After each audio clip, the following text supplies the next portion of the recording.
High, আমি অনন্যা। আমার নতুন একটা ভিডিওতে সকলকে স্বাগত। দিনটা ছিল রোববার, খুব ব্যস্ততম দিন। জানো তো, এই ছুটির দিনগুলোতেই মনে হয় বেশি কাজ থাকে। সকাল সকাল এক গামলা জামা কাপড় দিয়ে দিয়েছি ওয়াশিং মেশিনে। তারপর ঘরে এসে একটু সুজি খেয়ে নিলাম, যেহেতু অনেক কাজ, পেটে তো কিছু দিতেই হবে। তারপর ভাতের জন্য চালটাও ভিজিয়ে দিলাম। এসে দেখি আমার জামা কাপড়গুলো কাঁচা হয়ে গেছে। ওগুলোই মেলতে চলে আসলাম। এখানেই মেলে দেবো, বাই চান্স যদি নাও শুকায় তোলার আর ঝামেলা থাকবে না। তারপর ঘরে গিয়ে পুচকুটির সঙ্গে একটু কথা বলছিলাম। ওর সঙ্গে কথা বলতে আমার ভীষণ ভালো লাগে।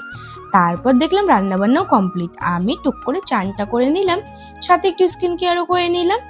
ডাইনিং টেবিলের ম্যাটগুলো বেশ পুরনো হয়ে গেছিল, ওটাই চেঞ্জ করে দিয়েছিলাম। এর মধ্যেই দেখি আমার পুচকু পাচকুগুলো ড্রয়িং করতে চলে এসছে। ওদের ড্রয়িং করিয়ে ছুটি দিয়ে দিলাম। আর আমি খেতে বসে পড়লাম। মেনুতে ছিল ভাত, ছোট মাছের চচ্চড়ি, কুমড়ো ফুলের বড়া, মাছ ভাজা, মাছের ঝোল। তারপর একটু আম খেয়ে রেস্ট নিয়ে বিকালে গেছিলাম ছাদে হাঁটতে। সন্ধ্যাবেলা আমার বাড়িতে নিয়ে এসেছিল দেল ঠাকুর। ভিডিওটা কেমন লাগলো জানিও।